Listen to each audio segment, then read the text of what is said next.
अक्टूबर को ही दिन यह तय किया गया था कि ग्रीनविच मीन टाइम दुनिया का मानक समय होगा। ग्रीनविच दक्षिण पूर्वी लंदन का हिस्सा है।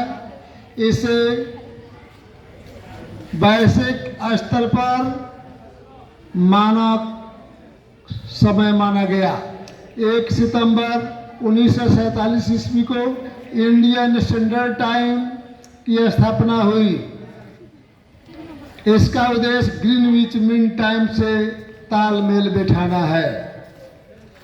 अशोक कुमार का जन्म 13 अक्टूबर 1911 ईस्वी को बिहार के भागलपुर शहर में एक बंगाली परिवार में हुआ था। उन्हें ऐसे अभिनेता के रूप में याद किया जाता है जिन्होंने उस समय प्रचलित थिएटर शैली के समाप्त कर अभिमन्यु का अभिनय का स्वाभाविकता प्रदान की। अशोक कुमार को सन 1999 में भारत सरकार ने कला के क्षेत्र में पद्म भूषण से सम्मानित किया था। संयुक्त राष्ट्र महासभा ने आपदा जोखिम न्यूनीकरण की वैश्विक स्थिति को बढ़ावा देने के लिए 13 अक्टूबर को अंतर्राष्ट्रीय आपदा जोखिम न्यूनीकरण दिवस के रूप में घोषित किया है। इसका उद्देश्य है कि लोग और समुदाय आपदाओं तथा उनके रोकथाम के प्रति जागरूक हो। कुछ प्रश्न है कि इस एशियाई देश में विगत 1 वर्ष में 4 बार प्रधानमंत्री बदले गए। बच्ची लोग थोड़ा ध्यान से सुनिए, सुनने से प्रश्न की यादगारी होती है। किस एशियाई देश में विगत 1 वर्ष में 4 बार प्रधानमंत्री बदले गए? वो है थाईलैंड।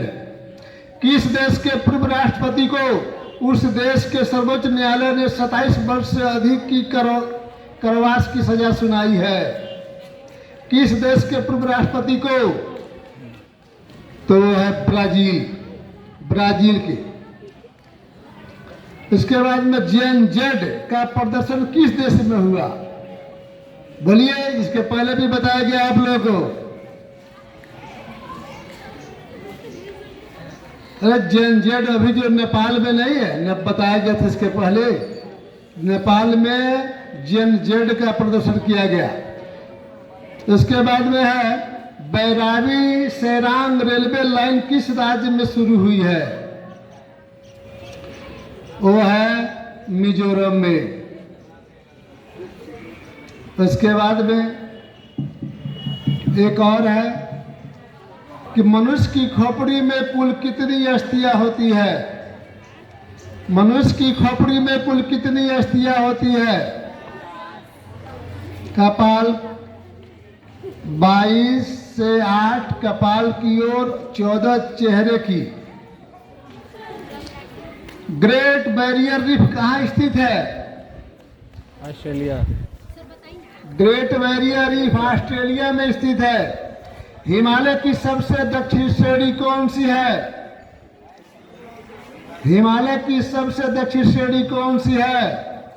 शिवालिक। विश्व की सबसे लंबी पर्वतमाला कौन सी है? एंडीज पर्वतमाला, दक्षिण अमेरिका। भारत के किस राज्य को सेब का कटोरा कहा जाता है? बोलिए, सेब का कटोरा। हिमाचल प्रदेश। अब आइए, हिंदी में कुछ प्रश्न है। निष्प्रयोजन का मतलब क्या है? निष्प्रयोजन का मतलब क्या है? बिना उद्देश्य के, यानी बेकार। अनन्य का क्या अर्थ है? अद्वितीय, जिसके समान दूसरा ना हो। अनुग्रह शब्द का क्या अर्थ है? अनुग्रह का अर्थ है कृपा, दया या उपकार। अभ्युदय शब्द का क्या अर्थ है? अभ्युदय, उन्नति, प्रगति या सफलता। निर्विकार शब्द का क्या अर्थ है? जिसमें कोई दोष न हो। अब आइए, कि बिहार के किस जिले में विक्रमशिला विश्वविद्यालय स्थित था? बिहार के किस जिले में विक्रमशिला विश्वविद्यालय स्थित था? भागलपुर। विक्रमशिला विश्वविद्यालय की स्थापना किसने की थी? किसने की थी? धर्मपाल ने। नालंदा विश्वविद्यालय किसने स्थापित किया था? नालंदा विश्वविद्यालय सबसे पुराना, विश्व का सबसे पुराना, बोलिए किसने स्थापित किया? कुमारगुप्त प्रथम ने। नालंदा विश्वविद्यालय को किस देशी विदेशी यात्री ने ज्ञान का केंद्र कहा था? कौन?